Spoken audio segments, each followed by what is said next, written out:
Buenas noches, Javier. Buenas noches, Santi. Hay un par de libros por ahí que están generando un montón de polémica y que alguno de ellos reabre temas bastante viejos. Sin duda. Otros, sin embargo, traen actualidad pura y dura. Uno de ellos es del Malaysian Airlines, que aporta unos datos sorprendentes y que analizaremos ahora, y otro, el de un caso que parecía ya prácticamente cerrado, aunque inconcluso, el del asesino del Zodíaco. Pues bien, el libro que ha aparecido ahora se titula El asesino del Zodíaco, fui a buscar a mi padre y me encontré a Zodiac. Si hay alguien en este país que conoce la historia oculta de la capital de España, que conoce sus entresijos, que conoce como nadie su topografía mágica, esa es Clara Tahoces. Buenas noches, Clara. Muy buenas noches, ¿qué tal? Y nos vas a presentar, yo creo que de esa topografía mágica, uno de los sitios más visibles y a la vez más desconocidos que hay. Sí, es como si fuera un lugar totalmente emblemático en medio de un lugar privilegiado de Madrid, y sin embargo ese conjunto monumental de la Plaza de Dalí parece a veces invisible. Parece invisible, pero tiene muchas cosas para ver. Y esta noche, que me toca estar en este puesto, pues tenemos un hueco, que es mi hueco habitual, y he pensado, bueno, ¿en quién podría suplirme? ¿Quién podría hacer de mí y hacerlo mejor que yo, a ser posible? Y la respuesta era obvia, el maestro Enrique de Vicente. Buenas noches, Enrique. Muy buenas noches, Santi. Encantado de estar contigo como comandante adjunto o comandante en funciones dirigiendo esta nave del misterio. Vamos a hablar contigo, por supuesto, comentarás y no compartirás tu sapiencia, tu heterodoxia y tus conocimientos con nosotros, pero aparte de comentar todo lo que quieras, vamos a hablar tú y yo en concreto de algo que parece en principio muy frívolo, muy bizarro, muy extraño, y que sin embargo tiene un gran trasfondo, ni más ni menos que un apocalipsis zombie.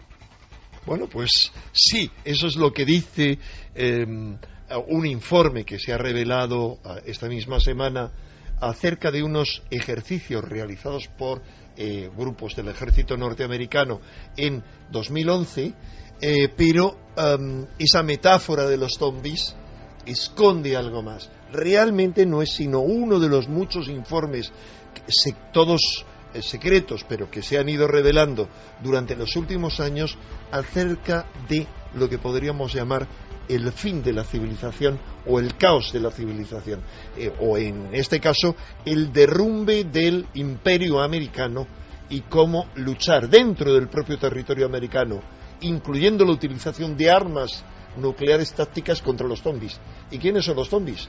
Pues a lo mejor yo pienso que los zombies somos todos, que estamos dormidos, que estamos atontados y que de repente empiezan a despertar y a rebelarse contra los que han estado mintiendo. O los zombies, acaso a lo mejor son los hambrientos, las masas hambrientas que van a ir creciendo cada vez más. Pues vamos a ver quiénes son los zombies, y esta es una parte solo del menú que tenemos para vosotros.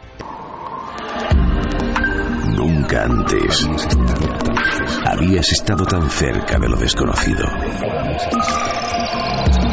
Milenio 3, Cadena SER. Pero antes de meternos en todos estos temas tan interesantes, me vais a permitir que comparta con vosotros una pequeña reflexión. Algo que se me ha ocurrido hoy mismo a raíz de una charla que tuve hace unos días con un gran amigo y gran aficionado y viejo aficionado a estos temas, a los temas que nos unen aquí en Milenio 3, los temas del misterio, a los temas de la fantasía, a los temas de la magia y de la parte mágica de este mundo, y que me dio mucho que pensar.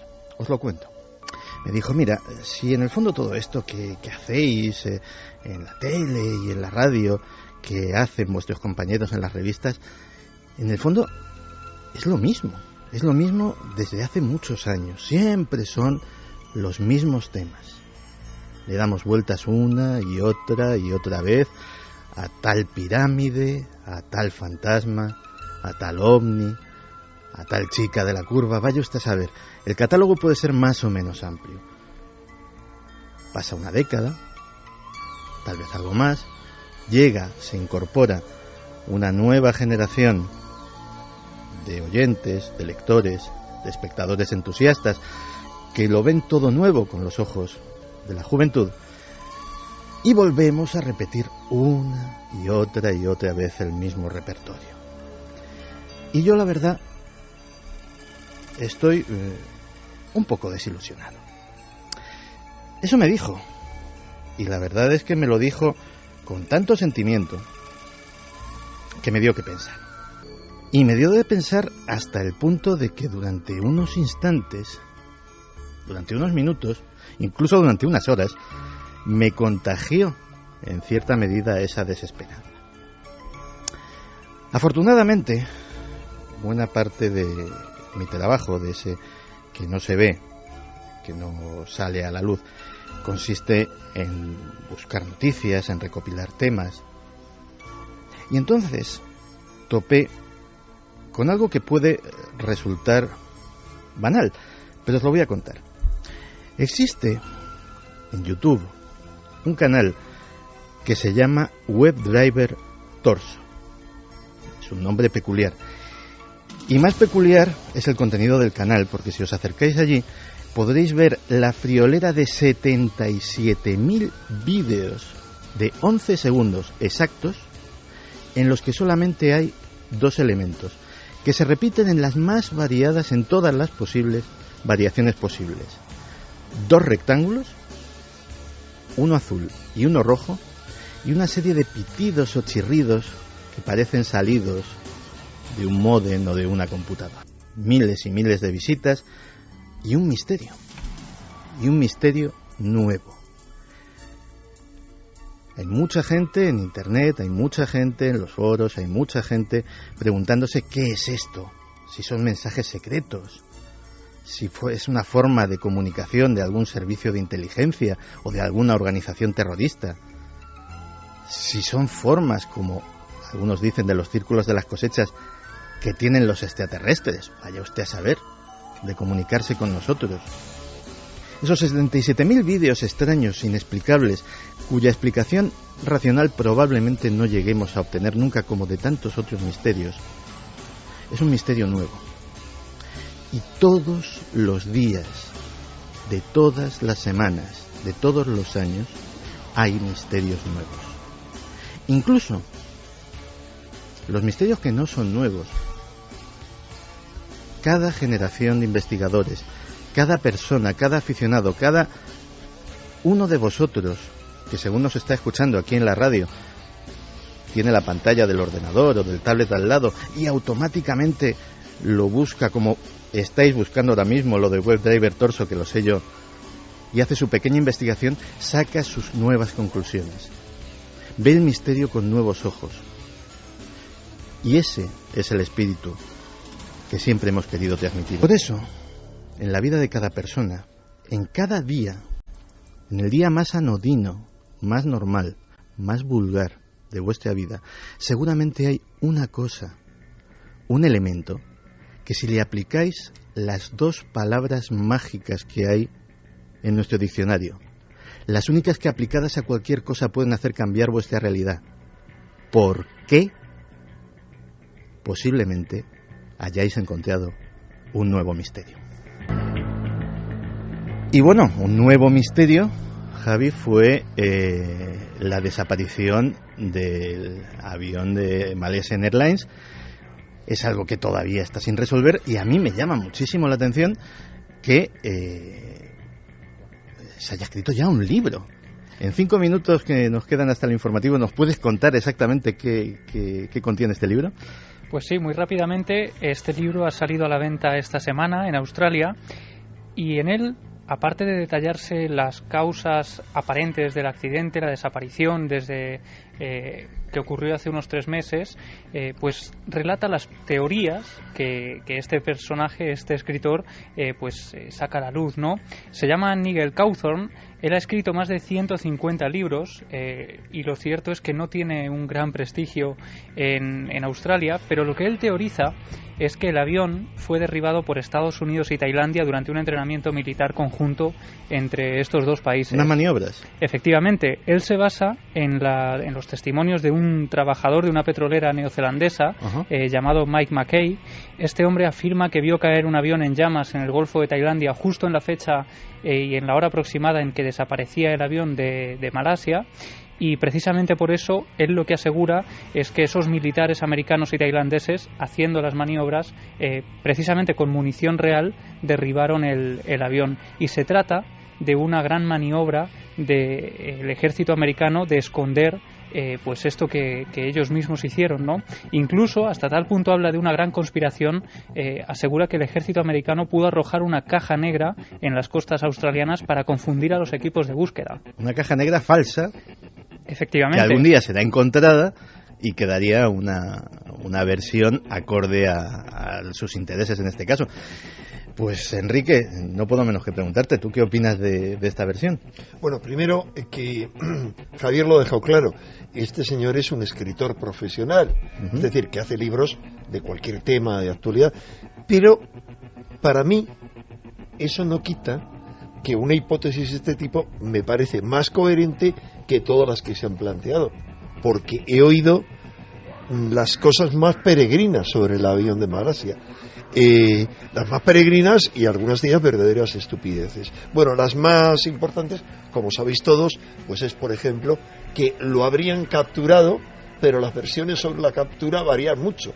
Hay una corriente mayoritaria que dice que se lo habían llevado a la isla de ¿cómo se llama la isla? Diego García. Diego García, que es una isla que está en el Océano Índico, es decir, frente al oeste, pero al este de las costas de África. Esa es una versión, bueno, incluso como tú sabes muy bien, eso lo habrás estudiado a fondo, hasta apareció un mensaje mandado desde su móvil encriptado, que es un verdadero delirio, es un verdadero delirio. Por lo tanto, bueno, desde eso hasta se ha dicho que se lo habían llevado al Triángulo de las Bermudas, que lo habían secuestrado los extraterrestres. Hombre, porque realmente el que en el año en el que estamos y con los medios de control que tenemos no se haya sabido nada del avión, realmente eso lleva a pensar que lo que ha ocurrido con él es algo del tipo que enumera este individuo. O sea, a mí eso me parece totalmente creíble y es una causa suficiente para que oculten y para que no se haya sabido nada más. No sé si se os ocurre alguna otra cosa. A ti, Santi, que ya sé que ahora eres comandante, pero bueno, bájate un momento del puesto de mando, que la nave va sola. ¿Y qué opinas? Pues mira, del puesto de mando me van a bajar ahora mismo nuestros compañeros de los servicios informativos, que en esta noche tan especial, pues supongo que tendrán muchas cosas que contarnos. Después seguimos con Milenio 3. Nunca antes habías estado tan cerca de lo desconocido. Milenio 3. Cadena Ser.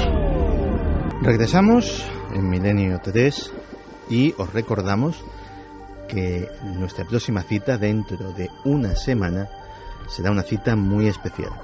Será una cita en un entorno que sí que se puede denominar como mágico.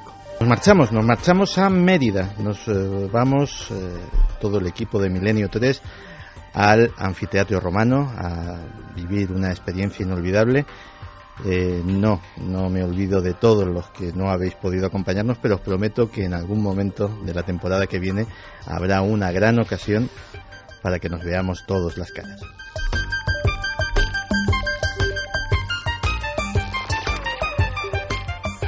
Y como siempre, podéis poneros en contacto con nosotros, y Fermín Agustí, que hoy va a ser el encargado de supervisar vuestros mensajes, nos recuerda esas vías de contacto. Hola Santi, buenas noches. Ya están las vías de contacto abiertas en milenio3@cadenaser.com y Nave del Misterio si nos buscáis tanto en Twitter, Facebook o en Google+.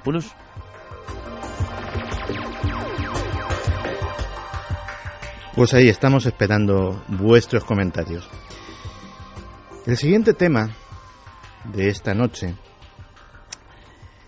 empieza realmente en un sitio que a los periodistas nos es muy querido. Empieza en la redacción de un periódico.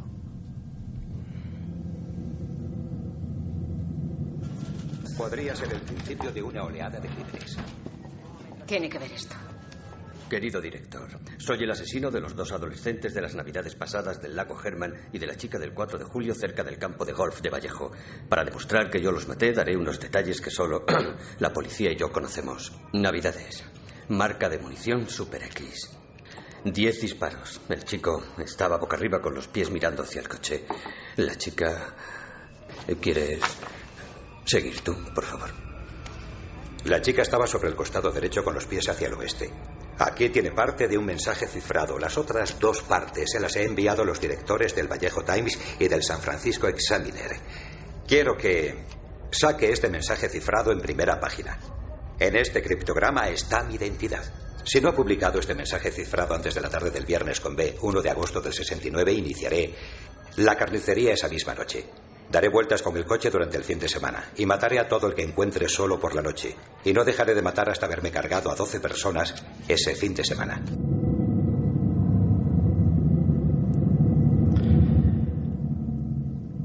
La California de finales de los años 60 era un lugar idílico, era la cuna del movimiento hippie y allí se estaba cambiando la historia cultural del mundo.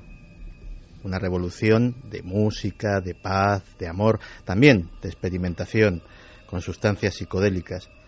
Pero en aquel paraíso había serpientes como Charles Manson y había serpientes como el asesino del Zodíaco.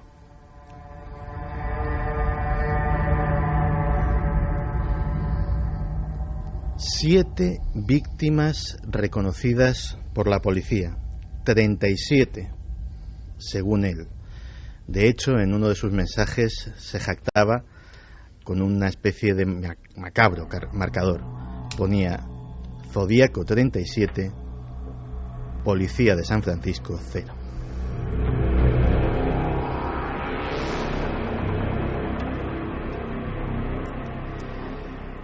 Algunas víctimas, como Kathleen Jones, que se pudo arrojar en marcha desde el coche abrazando a su bebé para salvarse en última instancia, sobrevivieron a su ataque y lo describieron como un hombre blanco, corpulento.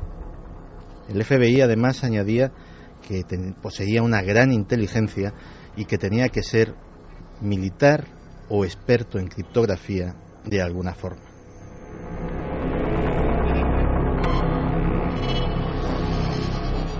Mandó cartas a los principales diarios de San Francisco. En esas cartas, aparte de los famosos mensajes cifrados, mensajes criptográficos, algunos de los cuales todavía quedan sin descifrar, en esas cartas se jactaba de cuál era su misión. Era como una especie de faraón egipcio. Estaba reclutando esclavos para su estancia en el más allá.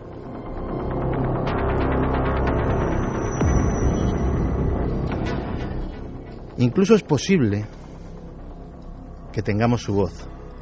El documento que vais a escuchar es completamente real, fue reproducido en su día en la película Zodiac, de la que hemos sacado el corte anterior, dirigida genialmente por David Fincher. Pero esta es la voz real de una llamada de teléfono que pudo ser Zodiac el que la hizo a un programa de televisión. Talk to us. Just tell us what's going on inside you right now, Sam, please. I have headaches. Right. How long have you had those headaches, Sam? In a long time? Está hablando con un famoso abogado californiano, Melvin Belli, a quien pidió que estuviese allí en el programa para pedirle consejo. Decía que tenía problemas de salud, que le dolía la cabeza. Nunca se pudo confirmar si realmente esta voz era la de Zodiac o no. Se dijo que podía ser un enfermo mental que había usado el teléfono y la emisora de televisión pues para aumentar su delirio. Esta es la historia hasta aquí. De hecho, el que quiera saber algo más, hay un magnífico reportaje en la web ikerjimenez.com escrito por un jovencísimo, porque en aquella época tendrías muy pocos años, ¿no, Javier? Muy pocos, no recuerdo, no quiero recordar cuándo fue, pero sí es cierto que es una historia que a mí me fascinó, precisamente también porque por aquella época yo andaba estudiando también periodismo, historia del periodismo universal, uh-huh. Y en esa asignatura cuadraba perfectamente esta película porque tenía todos los tintes del nacimiento de la televisión, de cómo fue eclipsada la prensa, las batallas entre los periódicos y cómo de repente no se sabe muy bien si la prensa se nutrió de estos crímenes o este criminal se nutrió de la prensa. Se ha dicho que Zodiac, que el asesino del Zodíaco es una especie, sería el Jack el Destripador del siglo XX. ¿Es exagerado? Bueno, podría serlo perfectamente, precisamente porque nunca se descubrió su identidad, aunque se barajaron varios nombres, se investigaron hasta más de 2.500 personas, se analizaron todo tipo de pruebas, hubo incluso ciudades con toques de queda, que a las 10 de la noche todo el mundo volvía a sus casas y no salía hasta por la mañana, porque en los primeros crímenes él actuaba durante la noche. Y es cierto que cundió el pánico en pleno siglo XX y se comparó con Jack el Destripador por esas cartas que él enviaba a la prensa jactándose de ser superior a esos miembros de la policía. Uh-huh. Y de repente me vienes contando una cosa que parece casi casi el principio de un chiste. Dice, fui a buscar a mi padre y me encontré con Zodiac. ¿Qué es esto? Pues esto es un libro que se ha publicado ahora en Estados Unidos, lo ha publicado Gary Stewart, un ingeniero eléctrico que trabaja en una empresa petrolera de Luisiana, y él asegura que su padre es Zodiac. De hecho, el título del libro, como mencionábamos, es El animal más peligroso de todos, buscando a mi padre y encontrando al asesino del Zodíaco. Y su historia es la siguiente. Él era un niño adoptado, no sabía quiénes eran sus verdaderos padres hasta el año 2002. Es entonces cuando él tiene 40 años aproximadamente y recibe la llamada de una mujer llamada Judy Chandler que dice ser su madre. Le pide conocerlo y entonces él viaja hasta San Francisco con su hijo Zack para ver quién es esta mujer e intrigado por saber quiénes son sus auténticos padres.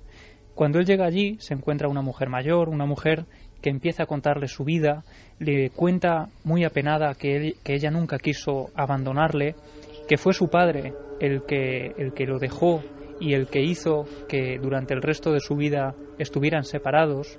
Él empieza entonces a preguntarle por ese padre y ella le cuenta que ese hombre llamado Earl Van Best era un hombre mayor. Ella tenía 14 años cuando se queda embarazada de este chico, de Gary Stewart, de su hijo, y entonces este hombre, Earl Van Best, se ve envuelto en una auténtica polémica muy famosa en Estados Unidos por ese escándalo sexual, ¿no? Se le acusó de corrupción de menores, fue acusado también de violación. De hecho, hay imágenes de informativos del año 62 donde ocurrieron los juicios y se ve a este hombre y le cuenta pues que todo esto hizo que ella tuviera que abandonar a este hombre. El hombre, atormentado porque había sido abandonado por esta mujer, se marcha a la ciudad de Baton Rouge, se va con su hijo, se lleva a su hijo con él y entonces lo abandona en una iglesia, lo deja a las puertas de una iglesia sin saber su madre dónde estaba ese niño. Y a partir de ahí es cuando se inicia esta investigación.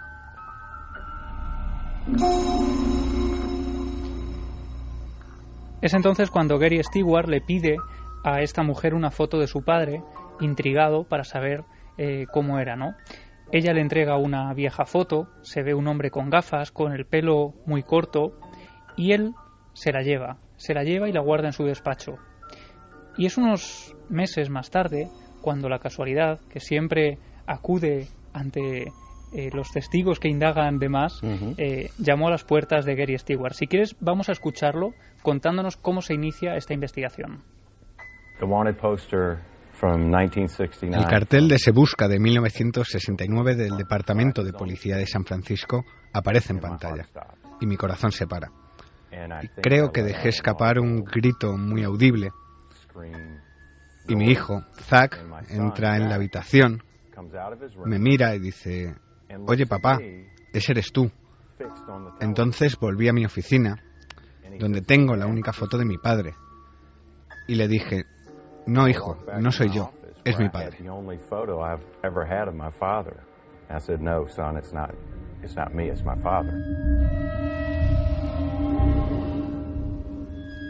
Entonces resulta que este señor coge y da, por casualidad, con el retrato robot que se hizo de con los testimonios de los supervivientes de los ataques del asesino del Zodíaco, y se encuentra con su propio reflejo en ese retrato robot. Así es, y de hecho, Santi, el parecido es más que sorprendente. Quizás sería la prueba más evidente de ese supuesto parentesco, porque cualquiera puede hacer la prueba. Incluso seguro que Guillermo y Diego en redes sociales están volcando ahora mismo esas fotografías y esa comparativa con el cartel de Se Busca que circuló por San Francisco en el año 69, y es ese detalle el que le lleva a indagar.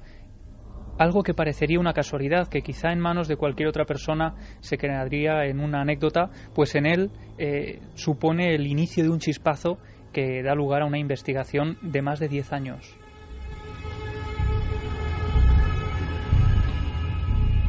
Sí, porque bueno, todos, se dice que por ahí todos tenemos un socias, todos tenemos un doble, un doppelganger, que realmente podría ser una casualidad.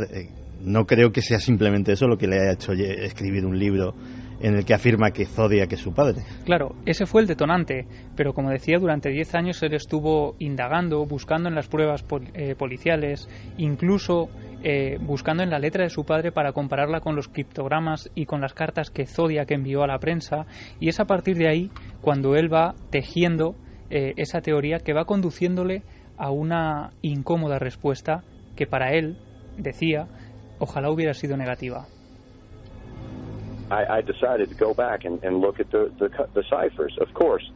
Decidí ir atrás y leer los códigos.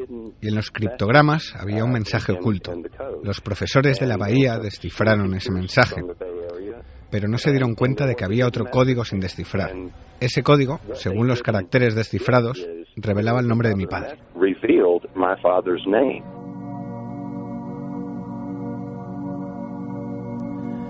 De hecho, si no recuerdo mal, en uno de los mensajes descifrados había una serie de caracteres, no recuerdo si eran 30 o 37, que parecían un galimatías sin sentido si se seguía la misma clave. De hecho, era en ese mensaje precisamente donde decía aquello de que estaba buscando seguidores y esclavos para torturarlos en el más allá y que les sirvieran, etcétera, etcétera.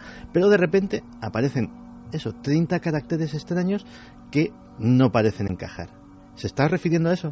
No concretamente a esos, sino al criptograma de los, no sé si son 340 caracteres. El último. Que es el último, que fue indescifrable y que todavía hoy sigue sin tener un mensaje claro, ¿no? Ese mensaje del que tú hablabas es en el que decía también que él mataba personas porque matar animales le aburría y porque el hombre era el animal más peligroso de todos. Cierto. Precisamente esa frase es la que lleva el título del libro. Pero este hombre, Gary Stewart, no se queda ahí. Él habla también de una huella dactilar, la huella que Zodiac dejó en un taxi en el que se supone que es el último asesinato que él lleva a cabo. En un taxista aparece dentro de un guante negro que él deja en el asiento trasero y que llevaba algo muy peculiar. Esa huella dactilar llevaba una especie de cicatriz que la hacía muy particular. Aunque era una huella parcial, era pues perfectamente reconocible ante algo más parecido, ¿no? Y lo que él asegura, lo que Gary Stewart asegura en su libro, es que su padre tenía también esa cicatriz en la huella que coincide perfectamente con la de Zodiac.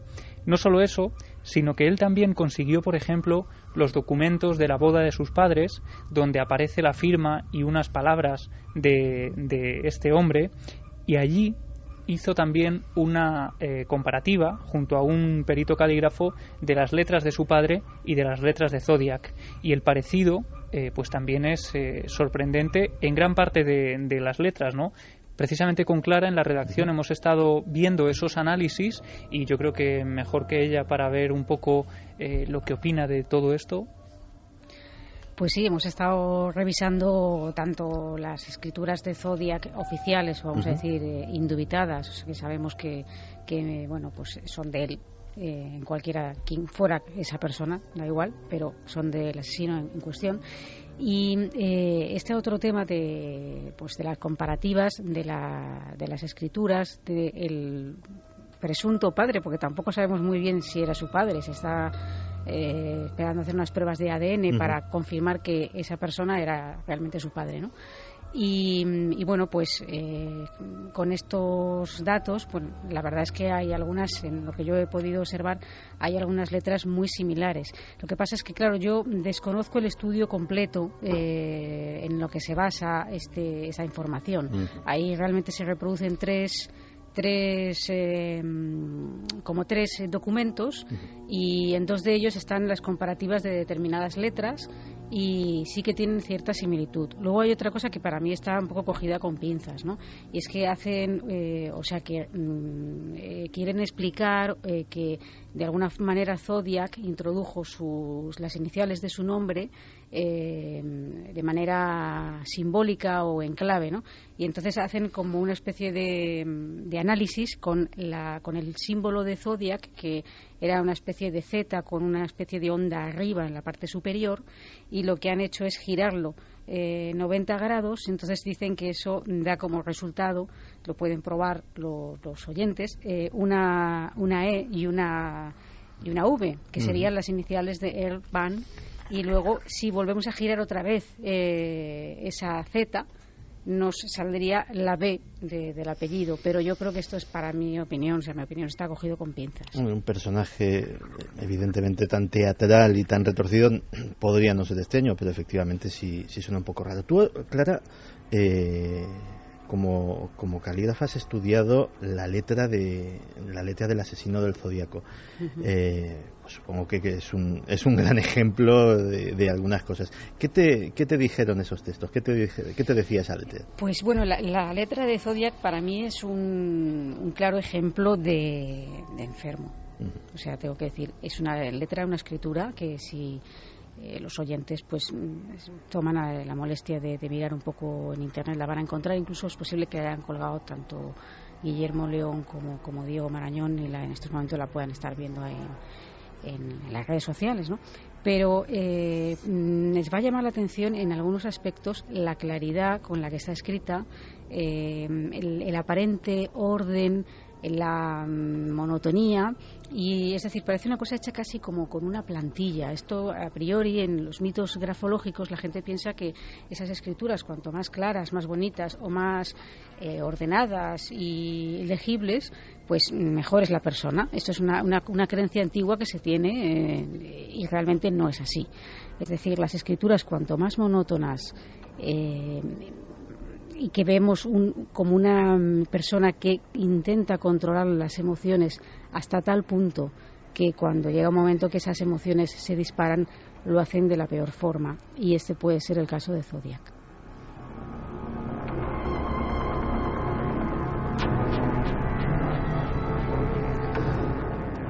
Lo que apuntaba Gary Stewart también es que, y ya aquí entramos en los datos más subjetivos, ¿no?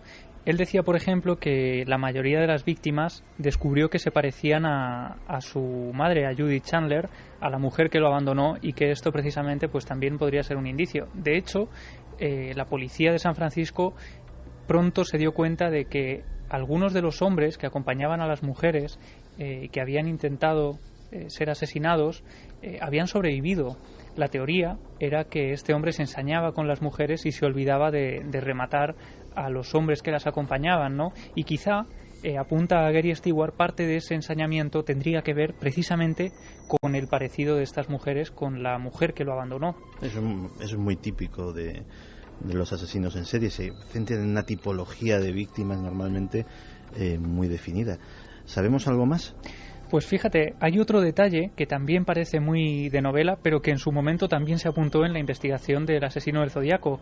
Darlene Ferrin, una de las víctimas que aparece en ese descampado, en teoría se habló de que podía conocer al asesino que acabó con su vida, y pronto se habló también de que Darlene Ferrin podía haber pertenecido a una secta satánica y haberlo conocido de ese ambiente. Pues bien, ahora también se habló en su día de que Zodiac estaba en esa secta, y ahora se habla de que el padre de Van Best, el supuesto asesino del Zodíaco, había sido pastor metodista en Tokio, llegó a conocer al emperador de Japón, trabajó durante la guerra descifrando códigos e inculcó todo este conocimiento en su hijo, en el supuesto nuevo asesino del Zodíaco. Pues lo que ahora dicen es que Van Best podría haber pertenecido también a una secta satánica y haber controlado pues alguno de estos símbolos que en teoría tenían vinculación con esas creencias mágicas. Te quería preguntar, Javier, si esa secta es el Proceso, de Process. Es una de las teorías también. Es que, como tú sabes muy bien, Santi, porque aunque él esté aquí de comandante, pues es autor, entre otros muchos libros, de un libro sobre satanismo dentro de una colección. Y tú sabes muy bien que desde el principio se asoció al asesino del Zodíaco con gente del entorno, más que de gente relacionada con Manson, pero en cuanto a que Manson se suponía algo por parte de algunos que había estado relacionado con el Proceso. No sé si nos puedes, porque de verdad yo no me acuerdo muy bien de qué iba lo del Proceso, pero era una historia fascinante. Si nos puedes sintetizar de qué iba lo del Proceso. Recuerdo que la relación con Manson era a través de uno de sus no sé si llamarlo seguidor o acólito, porque tenían casi un estatus de igualdad dentro de la familia Manson, que se llamaba Bobby Beausoleil. Sí. Bobby Beausoleil sí, efectivamente perteneció al Proceso, y de hecho siempre se dijo que el Proceso era uno de los intentos de sabotear desde dentro, era una operación, formaba parte de la operación Cointelpro, formaba parte militar y de inteligencia. Es que iba por ahí, porque fíjate que todo encaja. Es decir, las preguntas que yo te quería hacer, Javier, eran, primero, si había alguna relación con el Proceso, y segundo, con una operación de inteligencia, porque tú sabes, Santi, mejor que yo, que el asesino del Zodíaco, pistas apuntaban a que podía haber sido parte de una operación de inteligencia que se les hubiera ido de las manos. Sí, de hecho, Enrique, el asunto, el marco temporal no es en absoluto casual. Es decir, está documentado que el estallido de la revolución hippie molestó muchísimo en Washington y en los círculos de inteligencia, más que nada porque eso que parecía una cosa de melenudos que se ponían flores en el pelo y llevaban ropa más o menos extravagante, resultó que al final fue determinante para crear un clima de opinión a nivel nacional para que los Estados Unidos salieran de la guerra de Vietnam, por ejemplo. Es decir, los melenudos de California estaban influyendo muchísimo en la política nacional, o al menos en la opinión pública. Entonces se montaron diversas operaciones, se probaron diversas vías para dinamitar esta desde dentro. La más exitosa fueron las drogas. Había un individuo que se llamaba Stark, de apellido, no recuerdo el nombre de pila. Yo siempre le digo que el tiburón, Stark tiburón. Que era el capo, llamámoslo así, de lo que se llamó la mafia hippie, que se llamaban la Hermandad del Amor Eterno. Y que tú recordaste en un reciente programa de Cuarto Milenio, que apareció luego implicado en el asesinato de Aldo Moro en Italia. O sea, de la marinera, detrás de lo cual estaba la operación Gladio, que eran los ejércitos secretos de la OTAN para repeler cualquier infiltración comunista. Correcto. Y detrás de la logia P2. Y cuando el juez de instrucción italiano pues lo fue a interrogar, llegaron un montón de señores de la embajada norteamericana diciendo que se lo llevaban porque ese señor trabajaba para la CIA desde hacía la intemerata de años. En fin, sigamos con el asesino de... Sí, perdón, me he desviado con todo esto porque hay ahí toda una trama. Quiero decir que la nueva iglesia de Satán, el que la dirigía era un alto oficial de la inteligencia norteamericana, Tomás Aquino. Michael Aquino, perdón. Pues aquí también hay conspiración, la saca a la luz Gary Stewart, porque dice que en realidad este supuesto asesino del Zodíaco, su nombre no es nada nuevo para las autoridades de San Francisco, que en su día empezaron a investigarlo, pero esa investigación cesó cuando se dieron cuenta de que uno de los inspectores que llevaba el caso, Rotea Guilford, estaba casado con la primera mujer de este personaje, y a partir de ahí deciden hacer la vista gorda y tacharlo de la lista de esos prácticamente 2.500 sospechosos que se barajaban a un principio. A mí lo que me ha sorprendido de esta noticia es que no es la primera vez que una persona sale a la luz publica un libro, un documental, diciendo que su padre era Zodiac. Ah, que hay muchos padres asesinos del Zodíaco por ahí sueltos. Es que por sorprendente que pueda parecer, y a mí me ha sorprendido al buscar información, me he encontrado con varias personas que aseguraban que su padre era Zodiac. Una de ellas, por ejemplo, la última, la más reciente, en el año 2009, Débora Pérez, decía que su padre, Guy Ward Hendrickson, un carpintero del condado de Orange, que había fallecido con 26 años, había sido el asesino del Zodíaco. Una cosa cogida con pinzas, teniendo en cuenta también la edad de esta persona. Ella se basaba en una carta con faltas de ortografía, como las que escribía Zodiac, de 1969. Llegó a asegurar que su padre, echando la vista atrás, su padre le había llevado a algunos escenarios del crimen y ella había estado escondida en el coche mientras él perpetraba los crímenes, y todo esto lo hizo en un lugar muy concreto, precisamente en la escalera del San Francisco Chronicle. Es donde ella hizo estas declaraciones a la prensa, con una especie de arrepentimiento, con lágrimas en los ojos, con algo que los medios tacharon de auténtico teatro, diciendo que quería corregir sus errores y quería que se supiera la verdad. Unos días después iba a sacar un documental contando toda esta historia. Pues vaya, parece que también hay, como sucedió también con el caso de Jack el Destripador, es decir, los candidatos a Destripador son unos cuantos. Sí, otro de ellos fue Steve Hodel, un miembro de la policía de Los Ángeles, que decía que su padre había sido periodista del San Francisco Chronicle en 1930. Esto tenía algo más de peso, en principio, hasta que uno continuaba leyendo el artículo y este hombre tachaba a su padre de ser también el asesino de la Dalia Negra y el asesino del lápiz de labios. Así que la lista para él era interminable. Pero, como te decía al principio, lo que me sorprende de todo esto es que, al contrario que en los casos anteriores, en este, la policía de San Francisco se ha comprometido a aceptar esas pruebas y a revisar pues esas muestras que tienen ahora y compararlas con las letras, las caligrafías y los datos que tienen del caso Zodiac para revisar todo, y se han tomado en serio todo esto. De hecho, una cosa que sorprendió mucho es que un caso absolutamente frío como era el del asesino del Zodíaco, en 2011 se reabrió. No se sabe muy bien por qué, en qué datos, pero decidieron reabrirlo y hicieron análisis genéticos.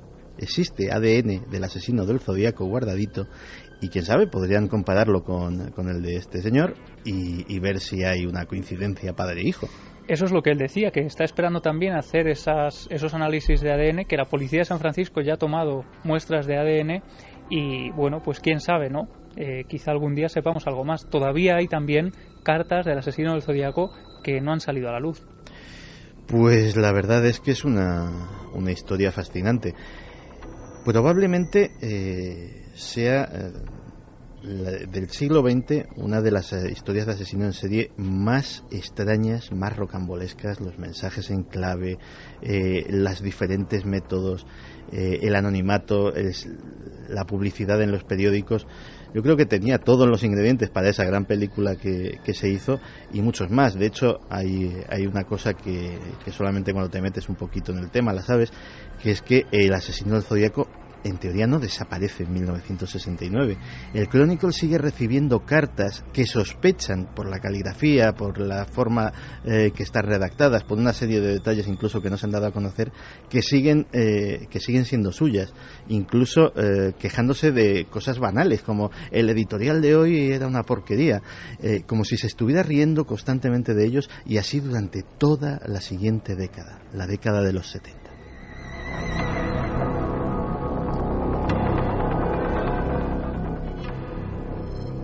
Fermín, ¿la gente le ha intrigado tanto el enigma del asesino del Zodíaco como a nosotros? La gente, sobre todo, lo que le pasa es que está aterrorizada porque existan personas o monstruos de estas características. Por ejemplo, Darvos dice: es curioso cómo este tipo de asesinos, aparte de no sentir nada, su objetivo es retarse con la policía. Joe Ángel López dice: eso sí que es un misterio de la humanidad, que existan monstruos como estos. Musol dice: la locura individual puede amargar y atemorizar una sociedad. Es un fracaso porque ya de pequeño no se corrigió. Entidad oscura: tiene que ser terrible que un hijo descubra por sí mismo que su padre tiene un lado tan oscuro. Basni Ramos, acerca de las fotos, habla, dice: espectacular parecido, solamente falla el pelo, el retrato tiene mayor calidad que la foto. Lucía Pinazo dice, pero si lo hacía por un rechazo sentimental, no es un psicópata, es un perturbado psicológico. Yo creo que no fue eso.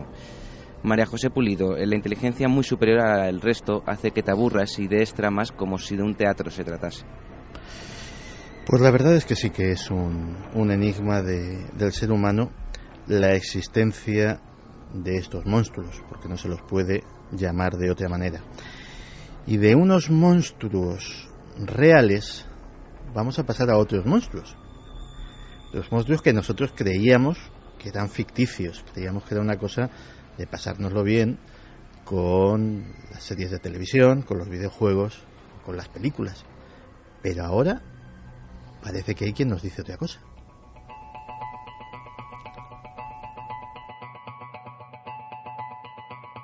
El presidente ha muerto, al igual que 4 de los 6 jefes de Estado Mayor.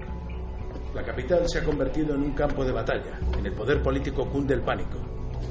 Las grandes ciudades son las más castigadas y el avión la mejor vía de propagación. Al crucero mundial el Dream se le ha permitido unirse a nosotros a 27 nudos al sur y acercarnos. Desnutrición, agua sucia, sin gas para el invierno, sin transporte, sin munición para luchar. Y se ha propagado a todos los rincones del globo. La cuestión en la que nos tenemos que centrar es ¿qué coño es esto? Todos habéis leído el mismo email que yo y decía zombies. ¿Hemos perdido la razón? La primera vez que se mencionó la palabra zombie fue en un email enviado desde Camp Humphreys en Corea del Sur. No hemos vuelto a saber de ellos, pero podría conducirnos al origen. Si supiéramos dónde empezó esto, podríamos desarrollar una vacuna para detenerlo.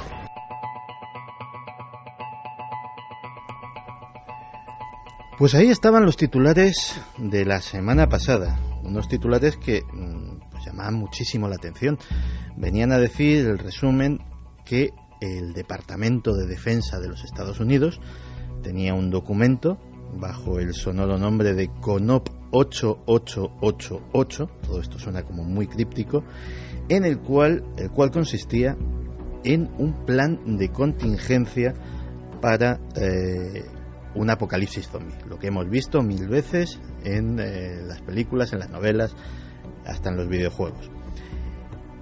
Y bueno, pues evidentemente pasó a la sección de curiosidades de muchísimos medios de comunicación, pasó a diversos blogs y a páginas web, y la mayor parte de la gente, la mayor parte de los que trataron este tema, se quedaron en la mera anécdota más o menos bizarra, más o menos divertida, de que hay que ver lo que son estos americanos, que hasta para los zombies se preparan. Pero Enrique, fuera de este tema tan anecdótico, hay bastante más, ¿verdad? Bueno, hay bastante más, y no lo creo yo así, sino que lo han creído muchos analistas de este informe, que lo que han dicho es que no es sino la culminación, o la consecuencia de toda una serie de informes que han venido apareciendo durante los últimos tiempos, informes y declaraciones de gente muy prominente, según los cuales el colapso de la civilización es inmediato, y lo que hacen en estos ejercicios militares es prepararse para el día después del colapso del sistema tal como lo conocemos. Tú has estudiado el informe completo más a fondo que yo, y bueno, yo por el vistazo, es un informe amplio en inglés, el vistazo que le he hecho por encima es un poco alucinante, porque primero dice, es para tomárselo en serio, esto va en serio, no es una broma, es decir, es un ejercicio totalmente serio. La razón, luego han explicado la gente implicada, las relaciones públicas del ejército, ha dicho, que yo recuerde, el utilizar la palabra zombie como una metáfora es para no decir por las consecuencias que podría decir que estamos combatiendo con tal país o con tal otro, y pone 2 países del tercer mundo de poca importancia. Pero resulta que lo que yo he leído en el informe por encima es que se preparan, por ejemplo, para realizar ataques con armas nucleares tácticas dentro del propio territorio de Estados Unidos. Es decir, Y hay diferentes tipos de zombies. Y bueno, a mí eso me recuerda de forma inmediata a toda esa serie de informes anteriores que han sido publicados este mismo año, por ejemplo, por la NASA o por una serie de expertos de la ONU que indican que el colapso de la civilización está próximo. Por ejemplo, el informe de la ONU, que es uno de los más optimistas, dice que entre el año 2050 y 2090 nuestra civilización se colapsa. El de la NASA, no, es de forma mucho más inmediata. Pero ¿qué es lo que tiene de interesante estos informes? Que lo que prevén, por ejemplo, es que la desertización va a sacudir terriblemente a toda una serie de países, entre ellos España, por supuesto muchos, y entre ellos algunas zonas de Estados Unidos. Pero que va a haber migraciones masivas de gente en busca de alimento y de agua, como las que está viendo ahora de África, pero de forma masiva y por tierra, se supone. ¿Y de dónde van a venir esa gente? Pues me parece muy claro que van a venir de México, de países que hay por debajo de México, y que van a entrar en avalancha. Y eso es lo que están previendo. 1. 2. Otra cosa que se me ocurre de inmediato, y este tema tú lo conoces mucho mejor que yo, que todos los elementos antisistema que hay en Estados Unidos, que son fuerzas crecientes, muy dispersas, pero que si se uniesen, ya en este momento tendrían capacidad para tumbar el sistema. Lo que pasa es que son elementos que van desde la extrema derecha a la extrema izquierda, por decirlo de alguna manera, es decir, desde las milicias armadas que defienden que Estados Unidos está en contra de fuerzas internacionales extranjeras, del sionismo, de la ONU, de que las tropas de la ONU van a controlar Estados Unidos. Son 1 millón de personas dispuestos a alzarse en armas contra el gobierno. Y por otro lado hay cada vez más antisistema que están denunciando, debería escalofriar a algunos y no mover a la risa el que yo recuerde las encuestas que se hicieron hace años, había hasta cuántos norteamericanos que estaban convencidos de que el gobierno no había contado la verdad sobre el 11 de septiembre. ¿Cuánto eran? ¿El 70%? Había un porcentaje muy amplio. 70% de los norteamericanos creían eso. Es decir, creían que el gobierno había atentado contra sus ciudadanos. ¿Qué ocurre? Que la desigualdad social, la protesta contra los muy ricos, toda una serie de cosas puede llevar a un estallido social que obligue a las tropas a eliminar a sus propios ciudadanos o a atacar a otros. Entonces, recapitulando, lo que estamos diciendo es que esta presunta invasión zombie, muy entre comillas lo de zombie, en realidad el plan es perfectamente utilizable, este plan de contingencia de 40 páginas más o menos, pero que han puesto zombies como podían haber puesto inmigrantes ilegales masivos, revueltas internas, colapso económico con disturbios en las calles, etcétera, etcétera. Es decir, nunca enemigos externos, porque vamos a ver, ¿qué enemigo externo va a invadir Estados Unidos para tener que utilizar armas nucleares dentro del propio territorio norteamericano, que es muy fuerte y que dicen no es broma, y es que además no podrían jugar con eso?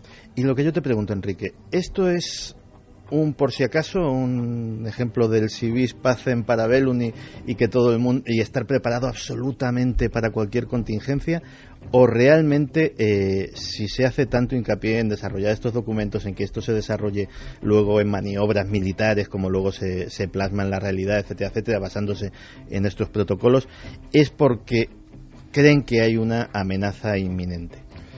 Creo, sin ninguna duda, pero no lo creo, es que lo leo en estos informes de la NASA, de la ONU. ¿Por qué? ¿Qué dicen esos informes? Bueno, por ejemplo, el informe de la ONU, que es, insisto, de lo más conservador, dice que la disminución de recursos incentivará la guerra por el acceso a bienes de primera necesidad, empujando a los estados a asumir nuevos desafíos y determinando cada vez más las políticas de seguridad nacional, que la agravación de fenómenos meteorológicos va a llevar a grandes migraciones de gente, que procesos como el Niño, la corriente de Niño, va a alterar la disponibilidad de alimentos básicos. ¿Dónde?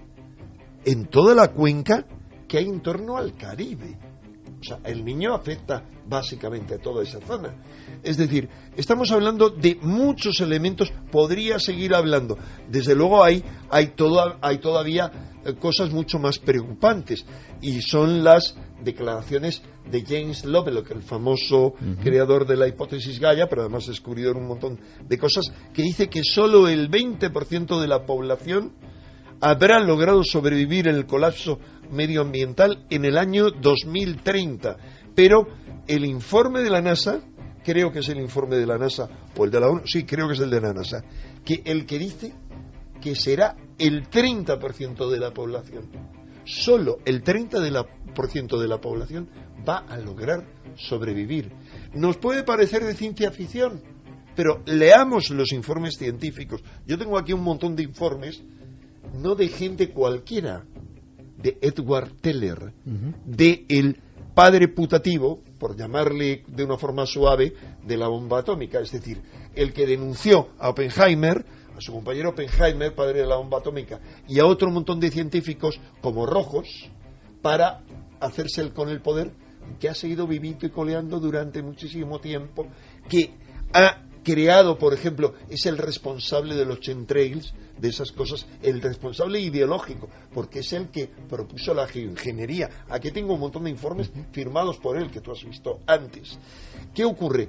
Que hay elementos como él que ya preveían todo eso, preveían que el derrumbe, o sea, que las consecuencias tanto de la actividad solar, como ellos decían, sobre todo, lo que se ha dicho cara afuera es el cambio climático por causas humanas. Pero el cambio climático por causas humanas se ha demostrado ya científicamente que no puede provocar todos los destrozos que estamos viviendo. Es que parece que estamos ciegos. Estamos viendo en la televisión constantemente que nos dicen las inundaciones que ha habido en tal sitio son las mayores desde hace 50 años. La sequía en el otro sitio es la mayor desde hace 200 años. Los temporales que hemos tenido en España. Los terremotos continuos, todo. Y nos suena a música celestial. ¿Por qué? Porque todos vivimos de alguna manera en esa sintonía del disfruta de la vida, enjoy the life, mientras puedas. Esa es la filosofía, la misma filosofía que inspiraba a los coetáneos de Noé, nos dice la Biblia, que disfrutaban y se reían en tanto Noé se preparaba para afrontar el diluvio. Esto no son las paridas que yo suelto siempre. No, son cosas que es necesario decir, ya que nadie las escucha, para prepararse. Y es lo que han dicho desde hace 30 años científicos rusos que atribuyen todo lo que está ocurriendo. Han demostrado que el cambio climático no es en la Tierra, es en todos los planetas del sistema solar. Las modificaciones que ha habido en todas las atmósferas son brutales y crecientes durante el último siglo. ¿Por qué? Porque han dicho esos científicos encabezados por el geofísico Dmitriev que eso se debe a que el sistema solar ha entrado en una zona de la galaxia de máximas alteraciones. Y él con otros científicos, un amplio informe en el que dijo hace ya 20 años que la única forma para sobrevivir cualquier forma de vida era adaptarse al cambio creciente, que solo quienes se adaptaran sobrevivían. Hay gente muy extremista, pero en cualquier caso más despierta que la masa de zombies que somos el resto.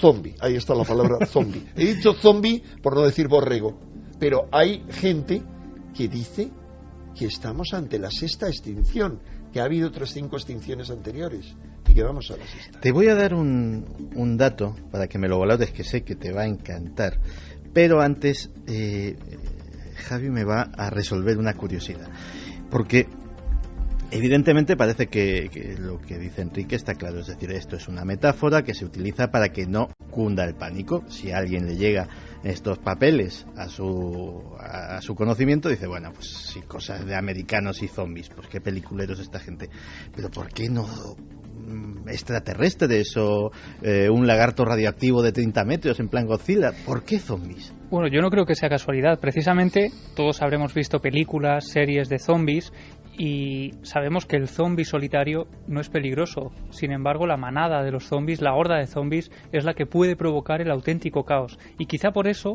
ahí se hable de zombis. El zombi representa lo peor del ser humano, el aborregamiento, la alienación, el buscar el puro alimento, cueste lo que cueste, y precisamente por eso hay filósofos, sociólogos que han investigado por qué en tiempos de crisis la literatura zombie, las películas de zombies se ponen de moda y se convierten en auténticas superproducciones. Y es completamente cierto y nunca había caído en ello.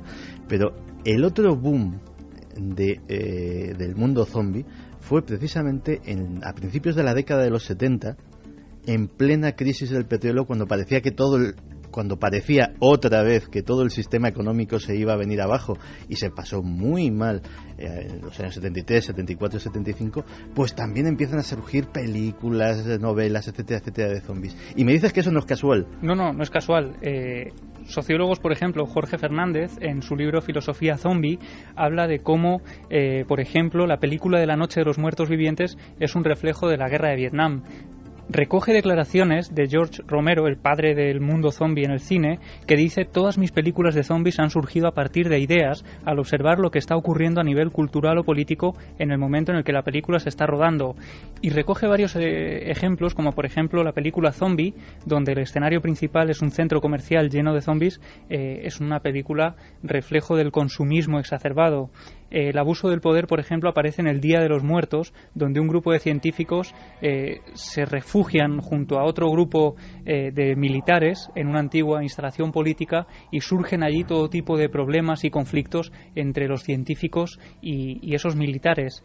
Hablan, por ejemplo, también de cómo en la Tierra de los Muertos Vivientes, en la que un grupo de ricos construye un enorme edificio en el que viven tranquilamente, mientras abajo en la ciudad todos viven en un caos perpetuo, la gente que no tiene dinero constantemente está luchando contra esos zombies, pues es un ejemplo, por ejemplo, valga la redundancia, de la diferencia de clases.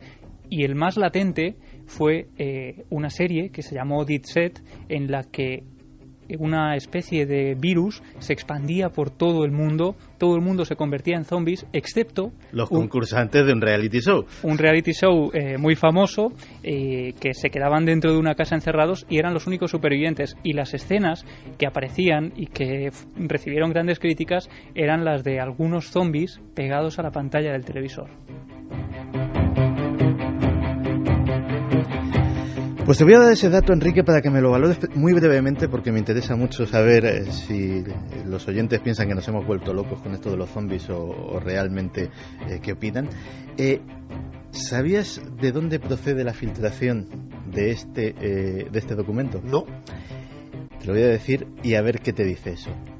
La filtración, que no está la filtración porque la han publicado oficialmente, está en la revista Foreign Affairs. Sí, yo había visto pero no sabía que era la filtración, sino que lo había publicado. Era la fuente. Pero bueno, eso es muy sospechoso. La revista Asuntos Internacionales, tú conoces su génesis mejor. Por eso quiero que me lo valores y que nos cuentes a todos lo que es. A mí me interesa, perdóname, porque ahí el experto eres tú. ¿Qué significa la revista Foreign Affairs? Pues básicamente es una revista que es el órgano oficial del Consejo de Relaciones Internacionales. Que es el Bilderberg norteamericano. Exactamente. Y que básicamente esa revista es casi una especie de oráculo extraoficial de lo que va a suceder en el mundo en los próximos meses. Cuando va a haber una guerra, cuando va a haber una revolución, cuando va a haber absolutamente cualquier tipo de gran acontecimiento a nivel mundial, siempre meses antes surge un maravilloso reportaje en esa revista o incluso un número monográfico que trata sobre el asunto y miren ustedes por dónde sucede. Curioso, ¿verdad, Enrique? No solo es curioso, sino te añado un par de cosas más. Foreign Affairs ha apuntado a dos de los tipos de zombies que para mí me parece que están incluidos en este estudio, porque el estudio es muy divertido. Digamos, habla desde que hay zombies vegetarianos. Es una forma de que entiendan los cadetes a qué se están refiriendo. Para mí, de alguna manera, son palabras en clave. Es decir, cuando dicen zombie vegetariano o un zombie de pollo. Bueno, eso, por ejemplo. Eso es una de las cosas que más me ha llamado la atención del informe. Y está basada en la realidad. El escenario este hipotético novelesco que nos plantean dice que la invasión zombie, que el virus zombie lo expanden los poros. El virus, es que eso es interesante. Luego te diré por qué. El dato absolutamente increíble, que luego lo he contestado y resulta que es verdad. En las grandes granjas ponedoras de los Estados Unidos resulta que cuando las gallinas cumplen su ciclo vital, las atontan con monóxido de carbono, cuando ya nos ponen huevos, cuando ya son gallinas viejas, cogen pues toda una partida, la atontan con ese gas y las entierran vivas. Es una práctica extremadamente cruel y que en este documento se apunta como origen de la infección. Yo no conocía eso, pero la verdad es que en un mundo donde somos capaces de a unos animales que los hemos tenido en muy malas condiciones, trabajando para nosotros. Malas condiciones, no, en campos de concentración, no solo a las gallinas, sino, es importante decir esto, porque estamos haciendo tales atrocidades contra la tierra, como ha dicho Lovelock, la venganza de Gaia está llegando hace tiempo. Y en cuanto a todo lo que comemos, tenemos que ser conscientes de que es el producto de campos de concentración y exterminio donde todos los animalitos pasan toda su vida en unas condiciones peores que el peor de los campos de concentración humanos que ha habido en la historia. Fermín, muy brevemente, en este minuto que nos queda, ¿qué opinan? ¿Nos hemos vuelto locos? Rubén Soto dice, mi pregunta es, ¿ya habrán realizado alguna prueba? María José Pulido, ¿se mandan indirectas a la población a través de series y cine? Lucía Pinazo, si tienen una cámara en el Ártico con semillas por si sucede un apocalipsis, es porque saben que va a pasar. Pues así es. La verdad es que hablamos hace unos meses aquí también sobre esa posibilidad del colapso de la civilización y es inquietante. Es inquietante que cada vez van surgiendo más pistas, más indicios y a veces pienso que esta humanidad tiene una cosa que se llama atracción por el vacío, que nos asomamos al precipicio y cuanto más nos asomamos, más ganas tenemos de arrojarnos a él. Así que espero que cunda la sensatez y que ese precipicio no nos trague. ¿Tú crees? Es que resulta que si están hablando de zombies es falta de conciencia total, que es lo que domina este momento y este mundo.